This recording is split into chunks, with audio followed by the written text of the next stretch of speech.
الحمد لله نحمده ونستعينه ونستغفره ونعوذ بالله من شرور أنفسنا ومن سيئات أعمالنا من يهده الله فلا مضل له ومن يضلل فلا هادي له وأشهد أن لا إله إلا الله وحده لا شريك له وأشهد أن محمدا عبده ورسوله أما بعد فإن خير الحديث كتاب الله وخير الهدي هدي محمد صلى الله عليه وسلم وشر الأمور محدثاتها وكل محدثة بدعة وكل بدعة ضلالة وكل ضلالة في النار. أعوذ بالله السميع العليم من الشيطان الرجيم من همزه ونفخه ونفثه. بسم الله الرحمن الرحيم. أقم الصلاة لدلوك الشمس إلى غسق الليل وقرآن الفجر ان قرآن الفجر کان مشہودا. سب سے پہلے ہر طرح کی حمد اور ثنا، تعریف اور توصیف، عظمت اور بزرگی، کبریائی اور بڑائی اللہ رب العزت کے لیے لائق اور زیبا ہے. ایمان والے بندے کی زندگی کا مقصد ہوتا ہے کہ مجھے اپنے رب کو خوش کرنا ہے، اس کی رضا حاصل کر لینی ہے. اب اللہ تعالیٰ کو خوش کرنے کے لیے دو طرح کے کام ہم کرتے ہیں. بنیادی طور پہ ایمان پر محنت کرتے ہیں، عقیدے پہ محنت کرتے ہیں. سب سے بڑی نیکی جس سے اللہ خوش ہوتا ہے وہ کیا ہے؟ توحید. اپنا عقیدہ درست کرے، اپنے عقیدے کو شرک کی، کفر کی، بدعتوں کی گندگی سے بچائے. کیونکہ اگر ایمان ہمارا سلامت نہیں ہے تو اللہ تعالیٰ عمل سے خوش نہیں ہوتا. اگر بندے کے ایمان میں کھوٹ ہے، بدعت ہے، کفر ہے، شرک ہے، وہ اعمال کا پہاڑ بھی کھڑا کر دے، اس کی کوئی حیثیت نہیں ہے. عقیدہ دل ہے. دل اگر دھڑکنا بند ہو جائے تو آپ کے مسلز کتنے طاقتور ہیں کوئی فرق نہیں پڑتا. اللہ کو خوش کرنے کے لیے پہلا کام ہم کو کیا کرنا ہے؟ اپنے عقیدے پہ محنت کرنی ہے. اور یہ کیسے بچائیں گے؟ عقیدے پہ محنت کیسی ہوتی ہے؟ علم کے ذریعے سے، علماء سے جڑ کر کے، ان کی علمی مجلسوں میں شریک ہو کر کے، عقیدے کی کتابیں معتبر مستند علماء سے پڑھ کر کے. کیونکہ عقیدے پر جو حملہ ہوتا ہے وہ جہالت کا حملہ ہوتا ہے. اگر آدمی جاہل ہے، اگر آدمی شبہات سے واقف نہیں ہے، ان شیطان کے فتنوں سے واقف نہیں ہے جو عقیدے کو خراب کرتے ہیں، تو بندہ مخلص ہو کر کے بھی گمراہ ہو جائے گا. اس لیے قرآن مجید میں جہاں کہیں بھی جنت کا وعدہ اللہ نے کیا ہے وہاں سب سے پہلی شرط اللہ کیا لگاتا ہے؟ الذین آمنوا. جنت ان لوگوں کو ملے گی جو ایمان لے کر کے آئے. ایمان کیا ہے؟ عقیدہ. اب ایمان کے بعد نمبر آتا ہے عمل کا. عمل کے بھی دو حصے ہوتے ہیں. ایک حصہ ہوتا ہے عبادات کا اور ایک حصہ ہوتا ہے معاملات کا. سارے اعمال جو ہم اللہ تعالیٰ کے لیے کرتے ہیں، نماز، روزہ، حج، زکوٰۃ، بیوی کے حقوق، شوہر کے حقوق، پڑوسیوں کے حقوق، ان سارے اعمال میں سب سے اللہ تعالیٰ کا محبوب عمل کون سا ہے جس سے اللہ سب سے زیادہ خوش ہوتا ہے؟ نماز. ہاں، نماز سے بڑا کوئی عمل آپ کر ہی نہیں سکتے اللہ تعالیٰ کو راضی کرنے کے لیے. نماز اللہ تعالیٰ کی سب سے زیادہ محبوب ہے، اس لیے نماز مومن کی بھی سب سے زیادہ محبوب عمل ہے. اور بھائی جو محبوب کا محبوب ہوتا ہے وہ ہمارا بھی محبوب ہوتا ہے نا. ہم جب کسی سے محبت کرتے ہیں تو اس سے بھی محبت کرنے لگتے ہیں جس سے ہمارا محبوب محبت کرتا ہے. نماز اللہ تعالیٰ سے، نماز اللہ تعالیٰ کو محبوب ہے تو ایک مومن بندے کو بھی نماز کیا ہوتی ہے؟ اس کو نماز سے محبت ہوتی ہے. ہم کو بھی نماز سے محبت ہونی چاہیے. اللہ تعالیٰ ہم کو اس درجے میں پہنچا دے کہ ہم کو بھی نماز پیاری لگنے لگے. بھائی ایک درجہ نماز پڑھنے کا یہ ہوتا ہے کہ انسان نماز میں اس کا دل نہیں لگتا، لیکن پھر بھی وہ نماز پڑھ لیتا ہے اپنی ذمہ داری سمجھ کر کے، ایک قرض سمجھ کر کے کہ مجھے ادا کرنا ہے. وہ آ جاتا ہے ماشاءاللہ، نماز پڑھ لے رہا ہے. وہ ایک فرض سمجھ کر کے نماز پڑھ رہا ہے. گرچہ جیسی دل لگا کر کے خشوع اور خضوع سے نماز پڑھنی چاہیے ویسی اس کا نماز میں دل نہیں لگتا، لیکن وہ پڑھتا ہے نماز. بہرحال یہ آدمی بھی بہتر ہے اس سے جو نماز نہیں پڑھ رہا. یہ کم سے کم پڑھ تو رہا ہے، نماز میں اس کا دل نہیں لگ رہا. جو نماز کا حق ہونا چاہیے مکمل وہ ادا نہیں کر پا رہا، لیکن ماشاءاللہ آ رہا ہے مسجد میں، نماز پڑھ رہا ہے. یہ بہتر ہے اس آدمی سے جو پڑھتا ہی نہیں. لیکن نماز پڑھنے والوں کا ایک درجہ کیا ہوتا ہے؟ اللہ ہم کو بھی اس درجے پہ پہنچا دے. ایک درجہ نماز پڑھنے والوں کا وہ ہوتا ہے جہاں نماز پڑھنے والے کو نماز پڑھنے میں مزہ آنے لگتا ہے. اس کے لیے نماز آنکھوں کا سکون بن جاتی ہے، اس کے لیے نماز دل کی راحت بن جاتی ہے. وہ نماز کے بغیر ویسے تڑپتا ہے جیسے پانی کے بغیر مچھلی تڑپتی ہو. اللہ ہم کو بھی اس درجے میں پہنچا دے، ہے نا. میں یہ نہیں کہہ رہا بھائی کہ آپ اس درجے پہ نہیں پہنچتے تو نماز ہی نہ پڑھیں، یہ بات سمجھ لیں. جو آدمی اس درجے میں نہیں پہنچا ہے، اتنی خشوع اور خضوع سے نماز نہیں پڑھ پا رہا، وہ اس سے تو بہتر ہی ہے جو نماز نہیں پڑھتا ہے. اس سے تو بہتر ہے کہ بھائی یہ پڑھ تو لیتا ہے کم سے کم، ہاں یہ پڑھ کر کے جیسے بھی حق تو اپنا ادا کر دے رہا ہے، لیکن ایک درجہ وہ ہوتا ہے جیسے اللہ کے نبی صلی اللہ علیہ وسلم کو وہ درجہ حاصل تھا جہاں آدمی کو نماز میں سکون ملنے لگتا ہے، راحت ملنے لگتی ہے. اللہ کے نبی صلی اللہ علیہ وسلم نے فرمایا قرۃ عینی فی الصلاۃ، میری آنکھوں کی ٹھنڈک نماز میں، یعنی نماز پڑھتا ہوں تو میری آنکھوں کو ٹھنڈک ملتی ہے، میرے دل کو سکون ملتا ہے. اور سکون کیوں نہیں ملے گا بھائی؟ ہاں سکون کیوں نہیں ملے گا؟ نماز تو اللہ تعالیٰ سے ملاقات ہے نا. جب بندے کو اپنے رب سے ملاقات کا ذریعہ حاصل ہو جائے، بندے کو جب اپنے رب سے گفتگو کا، اپنے رب کے سامنے اپنے غم کی اظہار کرنے کا موقع مل جائے تو اس کو سکون ہی ملے گا. اس لیے حدیثوں میں آتا ہے کہ اللہ کے نبی صلی اللہ علیہ وسلم جب کسی مشکل حالت میں ہوتے، جب کوئی گھبراہٹ کا موقع ہوتا، اللہ کے نبی کیا کرتے؟ نماز کی طرف بھاگتے. کان اذا حدبہ امر فزع الی الصلاۃ، اللہ کے نبی صلی اللہ علیہ وسلم کو جب کوئی گھبراہٹ ہوتی، کوئی ٹینشن ہوتا، اللہ کے نبی کیا کرتے؟ نماز کی طرف دوڑتے. جب گھبراہٹ ہو، ٹینشن ہو، ہمارے یہاں تو الٹا ہی مسئلہ ہوتا ہے، ہم ذرا فکر مندی کے عالم میں ہوتے تو ہم سے نمازیں چھوٹنے لگتی ہیں. اللہ کے نبی کا مسئلہ یہ تھا، اللہ کے نبی زندگی کی جتنی کریٹیکل سچویشنز تھی، جتنے مشکل حالات تھے، آپ دیکھیں گے کہ اللہ کے نبی صلی اللہ علیہ وسلم نماز میں.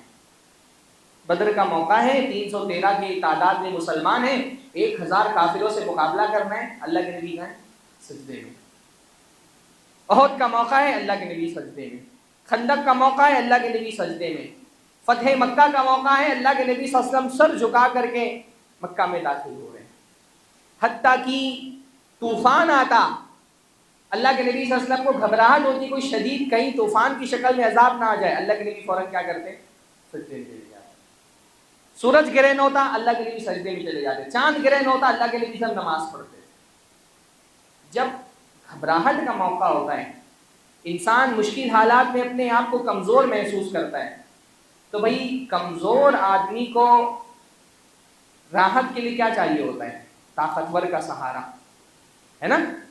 آدمی جب اپنے آپ کو کمزور محسوس کر رہا ہوتا ہے تو اس کو کیا چاہیے ہوتا ہے؟ ایک طاقتور کا سہارا چاہیے ہوتا ہے. اور اللہ سے زیادہ طاقتور کون ہے؟ تو جب اللہ کے نبی صلی اللہ علیہ وسلم نماز میں جاتے ہیں تو اللہ کے نبی صلی اللہ علیہ وسلم اپنی کمزوری بھول کر کے، اللہ جب بندہ نماز میں ہوتا ہے گھبراہٹ کی حالت میں، جب نماز پڑھتا ہے تو اس کو یہ احساس ہوتا ہے کہ میری کمزوری کچھ نہیں ہے، میرے ساتھ میں اللہ تعالیٰ کی طاقت ہے. تو جس کو یہ احساس ہو جائے کہ طاقت پر رب میرے ساتھ میں، وہ گھبرائے گا نہیں. اللہ کے نبی صلی اللہ علیہ وسلم کیوں نہیں گھبرا دے رہے؟ استقدرک بقدرتک، اللہ تعالیٰ میں تیری قدرت سے قدرت طلب کرتا ہوں، تو میرے لیے کچھ مشکل نہیں.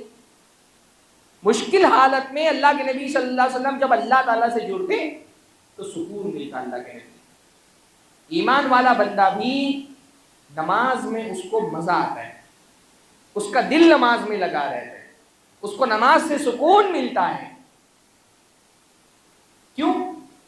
کیونکہ بھائی نماز اللہ تعالیٰ سے ملاقات کا ذریعہ ہے. بعض سلف کا ایک قول مروی ہے، مطلب یہ اس کو بعض لوگ حدیث بیان کرتے ہیں، لیکن وہ حدیث تو نہیں اللہ کے نبی کی. سلف میں سے کچھ لوگوں کا قول ہے کہ الصلاۃ معراج المؤمن، نماز ایمان والے کی معراج ہے، مومن کی معراج ہے. معراج کا مطلب کیا ہوتا ہے؟ معراج میں کیا ہوا تھا؟ معراج میں اللہ کے رسول صلی اللہ علیہ وسلم اللہ سے ملاقات کرنے کے لیے 7 آسمانوں کے اوپر گئے تھے. یہی ہوا تھا نا معراج میں. اللہ کے نبی معراج میں 7 آسمانوں کے اوپر گئے تھے اللہ تعالیٰ سے ملاقات کرنے کے لیے. اب بھائی میں تو نبی نہیں ہوں، میں کوئی رسول تو نہیں ہوں کہ میں اللہ سے ملاقات کرنے کے لیے 7 آسمانوں کے اوپر جاؤں، پر کام تو مجھ کو بھی اللہ تعالیٰ سے ہے نا.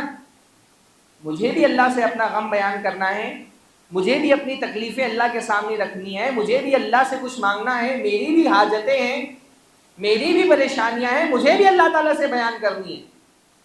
تو مجھے اللہ سے ملاقات کرنی ہوگی تو میں 7 آسمانوں کے اوپر تو نہیں جا سکتا ہوں، تو میں کہاں جاؤں گا اللہ سے ملاقات کرنے کے لیے؟ ہاں آپ کو اللہ سے ملاقات کرنی ہو تو کہاں آنا پڑے گا آپ کو؟ یہاں مسجد میں، یہاں نماز میں. یہاں جب آپ نماز میں آتے اور آپ سجدے میں جاتے تو حدیث میں کیا آتا ہے؟ اقرب ما یکون العبد من ربہ، بندہ اپنے رب سے سب سے زیادہ قریب کب ہوتا ہے؟ جب وہ سجدے کی حالت میں ہوتا ہے. جب سجدے کی حالت میں ہوتا ہے تو وہ اپنے رب سے قریب ہو جاتا ہے. یہاں اپنا غم بیان کروا کر کے. جو بہت بڑے بڑے ماہرین نفسیات ہیں نا، وہ کہتے ہیں کہ پریشانی اور ڈپریشن کا علاج یہ ہے کہ اپنا غم کسی سے شیئر کرو، اس سے دل کا بوجھ ہلکا ہو جاتا ہے.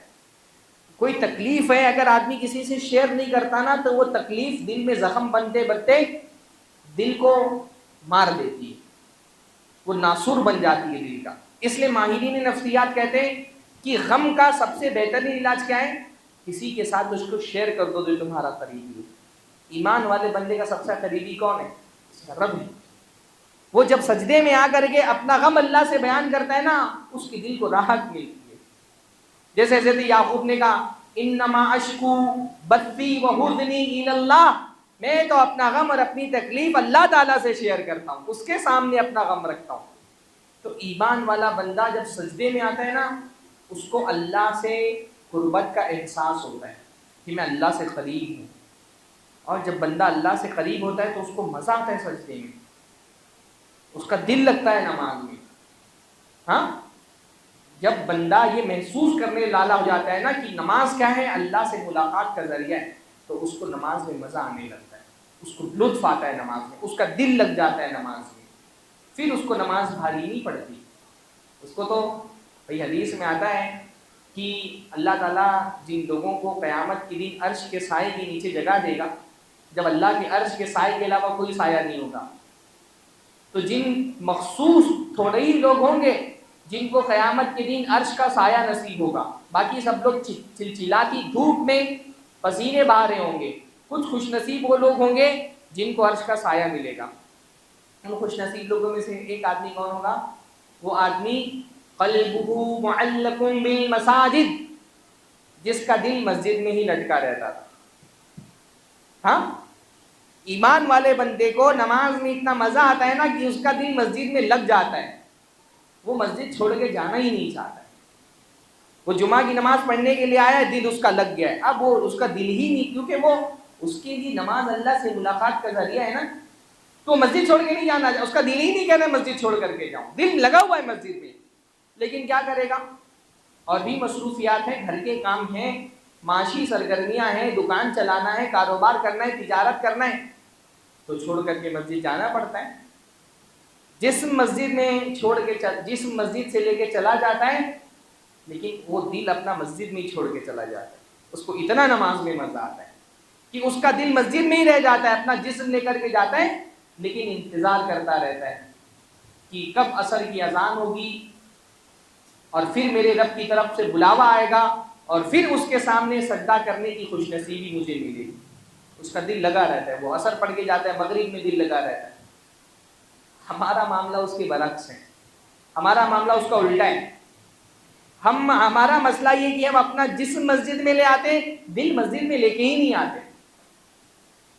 جو اللہ کے بندے ہوتے ہیں وہ اپنا دل مسجد میں چھوڑ کے چلے جاتے ہیں، ہم دل لے کے ہی نہیں آتے مسجد میں.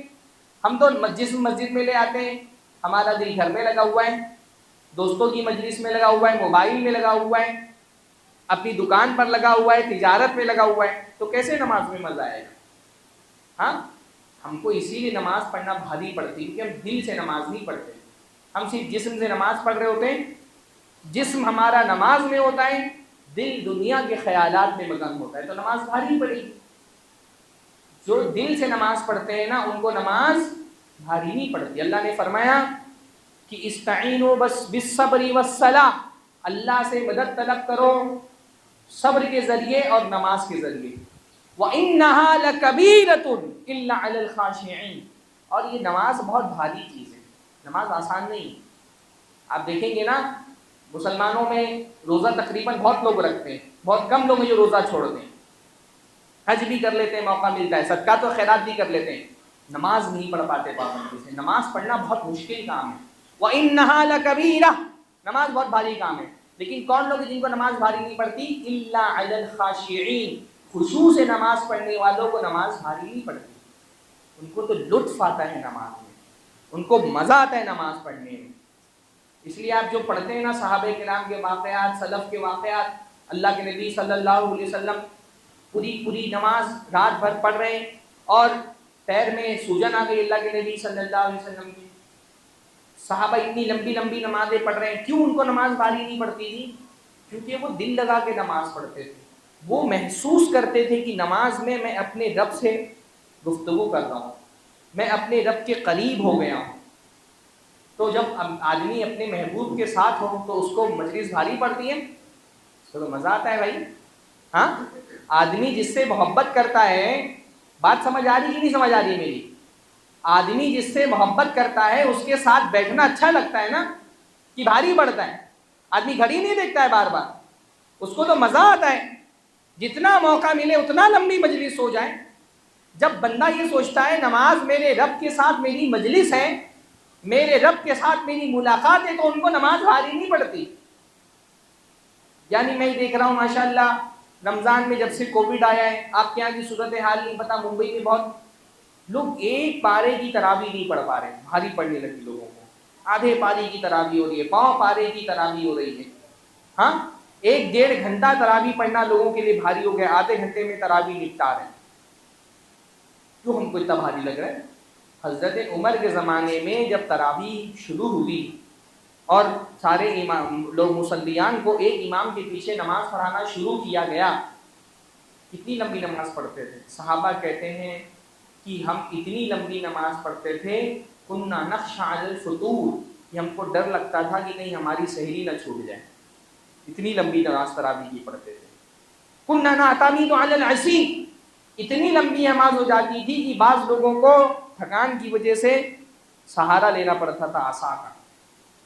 پوری رات نماز پڑھتے تھے، ان کو بھاری نہیں پڑتا تھا. ہمارے یہاں صورتحال یہ ہو گئی ہے کہ بھائی آدھا گھنٹہ تراویح کی نماز پڑھنا لوگوں کو بھاری ہو گیا. کیوں؟ کیونکہ ہم نماز کو وہ فیل کے ساتھ نماز نہیں پڑھتے، فیلنگ نہیں نماز میں ہماری، اللہ تعالیٰ سے ملاقات کی فیلنگ.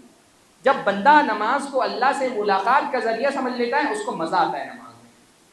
اب دیکھیے حضرت موسیٰ علیہ السلام جب اللہ سے ملاقات کرنے کے لیے گئے، اللہ تعالیٰ نے حضرت موسیٰ سے کیا پوچھا؟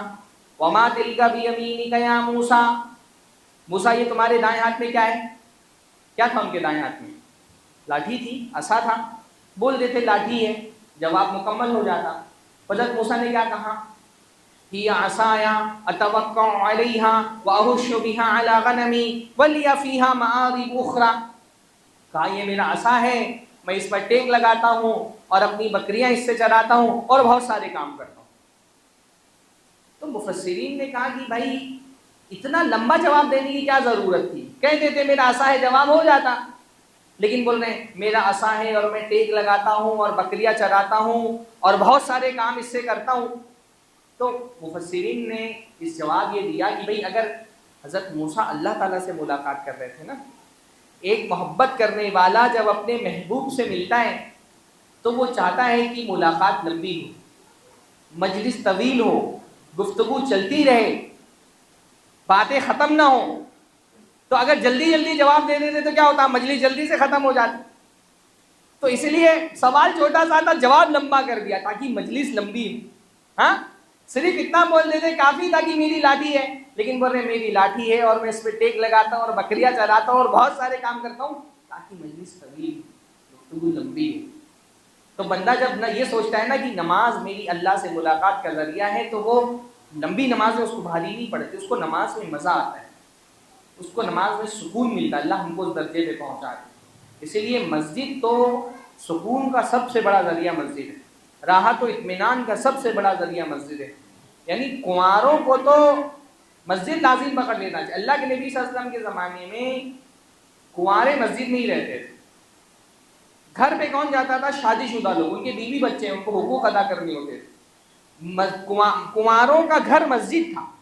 اللہ کے نبی کے زمانے میں کنوارے لوگ مسجد میں ہی رہتے تھے. اصحاب صفہ تھے اور دوسرے لوگ تھے، وہ ان کا کیونکہ بیوی بچے تھے نہیں تو وہ مسجد کے علاوہ کہیں جائے، ان کا گھر سب مسجد ہی تھا، ساری ان کی دنیا مسجد میں. ہم نے مسجدوں کو سنسان کر دیا ہے. ہاں ابھی میں اوپر تھا تو دیکھ کر کے اندازہ ہوا مجھے کہ مسجدیں ہماری سنسان ہیں. آپ لوگ آتے نہیں ہیں مسجد میں, پتہ نہیں آپ میں سے کتنے لوگ صرف جمعہ ہی کو آتے ہوں گے. مسجد کو اپنا گھر بنا لو بھائی. کنواروں کو کیا ضرورت ہے اپنے گھروں پہ جانے کی؟ مسجد میں ہی رہو, یہیں پہ پڑھے رہو, یہاں نمازیں پڑھتے رہو, یہاں کتابیں پڑھتے رہو. جتنا فاضل وقت ملے وہ مسجد میں گزارو. مسجد سے اچھی کوئی جگہ نہیں. جو زائد وقت ہے اپنے تعلیم اور کاروبار کے بعد وہ مسجد میں گزارو. مسجد کو لازم پکڑ لو. مسجد صرف نماز پڑھنے کے لیے نہیں, نماز پڑھنے کے لیے آئے چلے گئے. مسجد تو اللہ کے نبی صلی اللہ علیہ وسلم کے زمانے میں بہت ساری سرگرمیوں کا محور تھی, مرکز تھی. تو بہرحال ایمان والا بندہ اس کی نیکیوں میں سب سے, یعنی نماز جو ہے وہ سب سے اعلیٰ ترین نیکی ہے. عبادتوں کی سردار کیا ہے؟ نماز ہے. اور نمازوں کی سردار کیا ہے؟ فجر کی نماز. عبادتوں کی سردار نماز ہے اور نمازوں کی سردار فجر کی نماز ہے. پر افسوس کے ساتھ یہ کہنا پڑتا ہے کہ ساری عبادتوں میں ہمارے یہاں سب سے زیادہ کوتاہی نماز میں ہوتی ہے, اور نمازوں میں بھی سب سے زیادہ کوتاہی فجر کی نماز میں ہوتی ہے. اللہ ہماری حالت پر رحم فرمائے. کتنے افسوس کی بات ہے.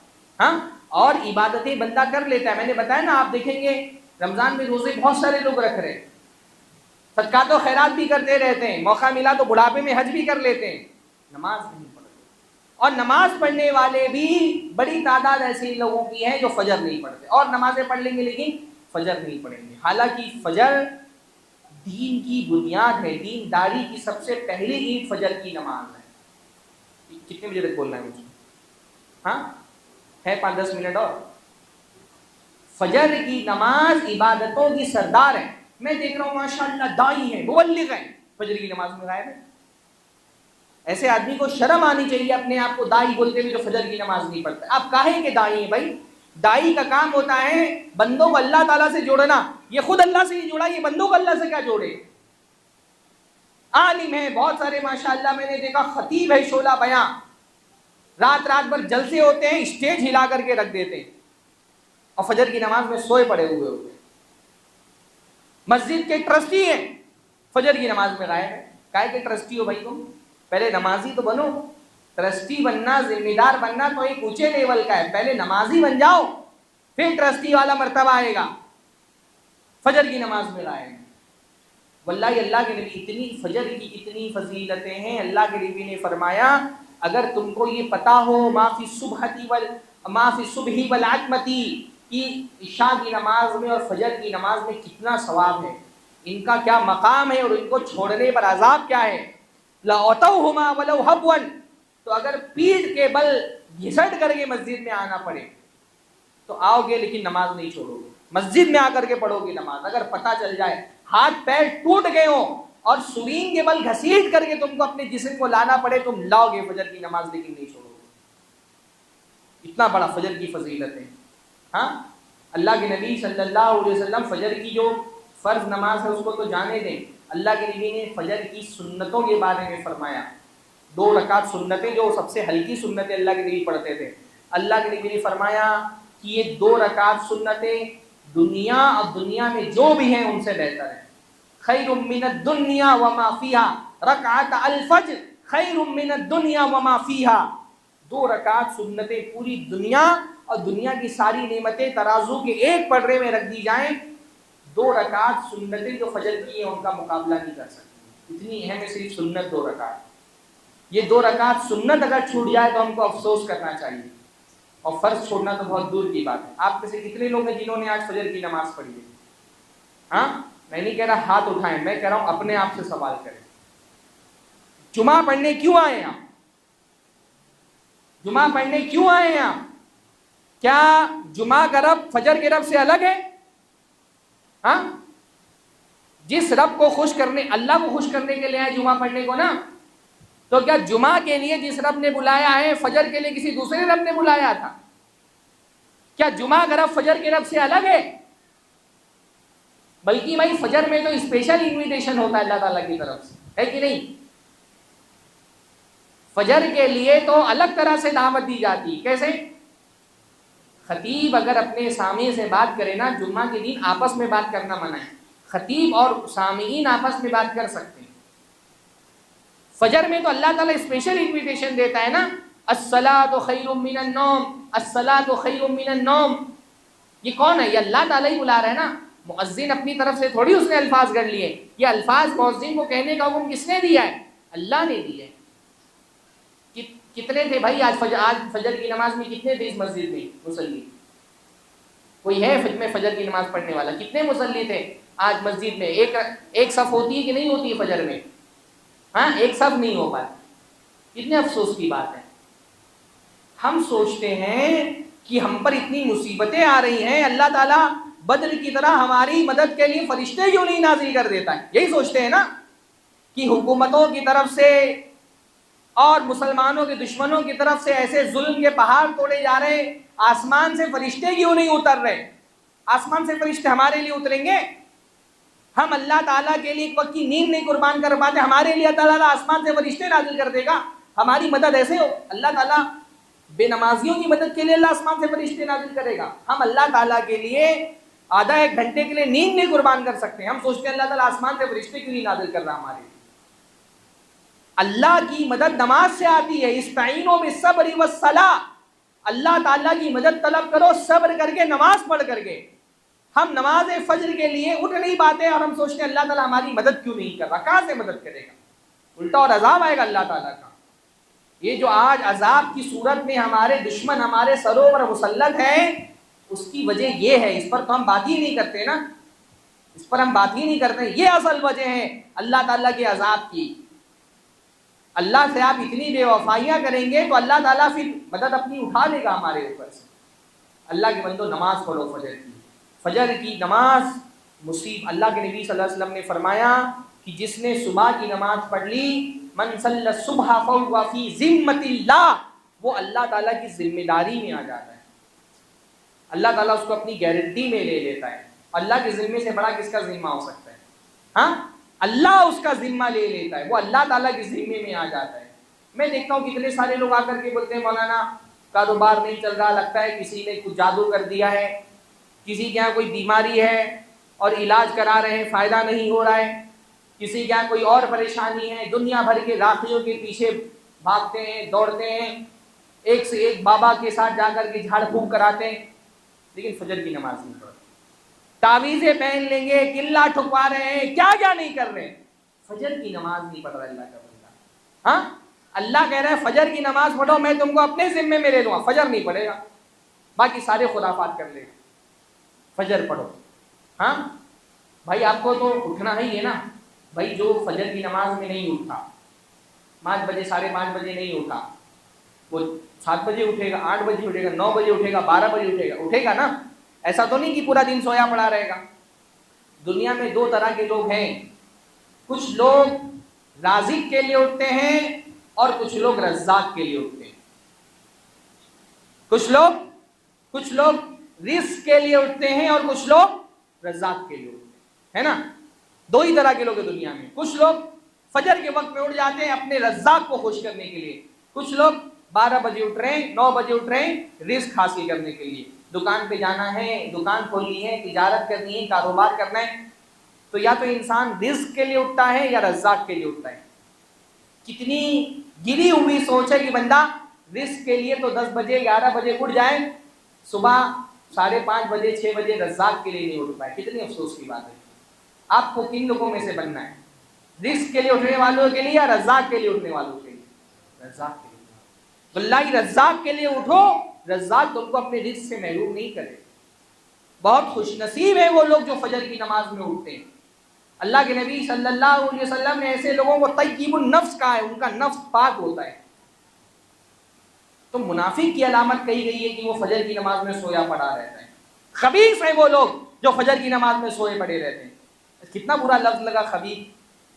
ہاں، آپ سوچ رہے ہیں کہ مولانا بہت سختی کر رہے ہیں، خبیث بول دیا۔ یہ میرے الفاظ نہیں، یہ اللہ کے نبی کے الفاظ ہیں کہ فجر کے وقت جو سویا پڑا رہتا ہے فَأَصْبَحَ خَبِيثَ النَّفْسِ قتلان، جو آدمی فجر کے وقت سویا پڑا رہا اس کا نفس خبیث ہو جاتا ہے، گندا ہو جاتا ہے، سستڑ ہو کر کے صبح کرتا ہے۔ اور خبیث کیوں نہ ہو، اس کے کان میں پیشاب کر کے کون چلا جاتا ہے؟ شیطان. اللہ نے فرمایا ذاک بال الشیطان فی اذنی، یہ وہ آدمی ہے جس کے کان میں شیطان نے پیشاب کر دیا ہے. اللہ ہم کو محفوظ رکھے. کتنی افسوس کی بات ہے. پھر میں بولتا ہوں دنیا میں دو طرح کے لوگ ہوتے ہیں. ایک وہ ہوتے ہیں جو اس حالت میں صبح کرتے ہیں کہ ان کا رب ان سے خوش ہو جائے، اور دوسرے لوگ وہ ہوتے ہیں جو اس حالت میں صبح کرتے ہیں کہ شیطان ان سے خوش ہو جاتا ہے. کچھ لوگ صبح اٹھ کر کے اللہ کو خوش کرتے ہیں اور کچھ لوگ دیر سے اٹھ کر کے شیطان کو خوش کرتے ہیں. ہم کن لوگوں میں سے ہیں انشاءاللہ تعالی؟ ہم ان لوگوں میں سے بنیں گے جو صبح ہوتا ہی اللہ کو خوش کرنے کے لیے اٹھتے ہیں، شیطان کو ہرا دیتے ہیں، اللہ کو خوش کر لے جاتے ہیں. اور جو فجر میں نہیں اٹھتا وہ شیطان کو جتا دیتا ہے، شیطان اس سے خوش ہو جاتا ہے صبح ہوتے ہی اور اللہ اس سے ناراض ہو جاتا ہے. کتنی افسوس کی بات ہے. بھائی اٹھ جاؤ، فجر کے وقت اٹھنے عادت بناؤ، ایک دوسرے کو اٹھاؤ فجر کے وقت میں. کریں گے انشاءاللہ. ہاں کوئی بہت مشکل کام نہیں ہے. رمضان میں اٹھتے کہ نہیں اٹھتے؟ رمضان میں سحری کرنے کے لیے فجر کی اذان سے آدھا گھنٹہ پہلے کم سے کم اٹھ جاتے ہوں گے. ہاں تو اگر پورا رمضان آپ سحری کرنے کے لیے فجر کی اذان سے آدھا گھنٹہ پہلے اٹھ سکتے ہیں تو رمضان کے علاوہ نماز پڑھنے کے لیے فجر کی اذان کے بعد کیوں نہیں اٹھ سکتے؟ بالکل اٹھ سکتے ہیں انشاءاللہ تعالی. اللہ ہم سب کو توفیق نصیب فرمائے. تو فجر پڑھیے. اللہ کے نبی صلی اللہ علیہ وسلم نے فرمایا کہ جو فجر کی اور عصر کی نماز پڑھ لے گا وہ جہنم میں نہیں جائے گا، اللہ اس کو جہنم میں نہیں ڈالے گا. لن یلج النار من قبل طلوع الشمس وقبل غروبها، بلکہ فرمایا من صلی الفردین دخل الجنہ، جو دو ٹھنڈی نمازیں پڑھے گا اللہ اس کو جنت میں داخل فرما دے گا. ٹھنڈی نماز یعنی عصر کی نماز اور فجر کی نماز.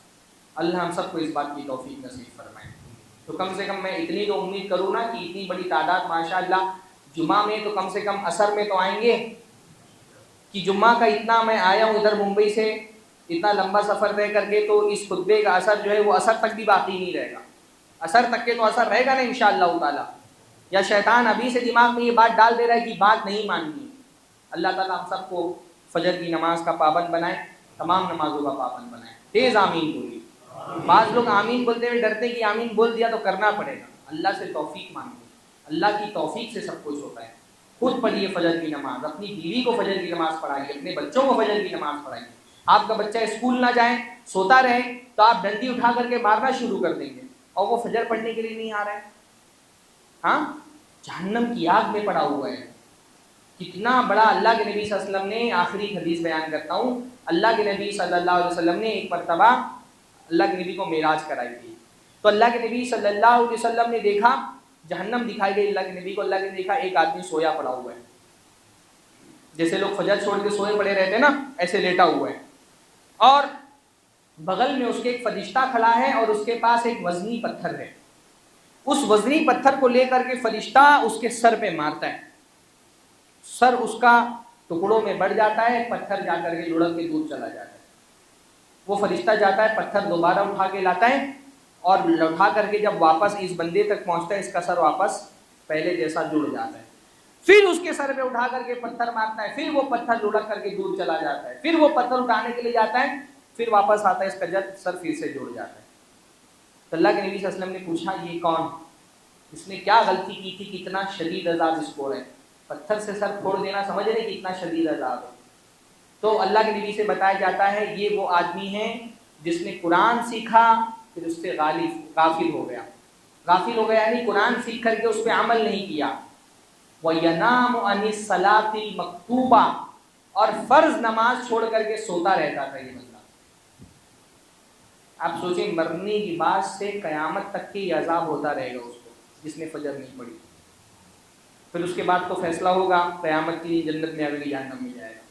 لیکن مرنے کے بعد سے یہ عذاب شروع ہو جائے گا. میں تو سوچتا ہوں میں لوگوں کے یہاں میت ہو جاتی ہے، ہمارا دل اتنا سخت ہو گیا ہے، جس کے گھر میں میت ہوتی ہے، گھر میں میت پڑی ہے اور لوگ نماز پڑھنے کے لیے نہیں آتے. میں نے دیکھا ہے اپنی آنکھوں سے.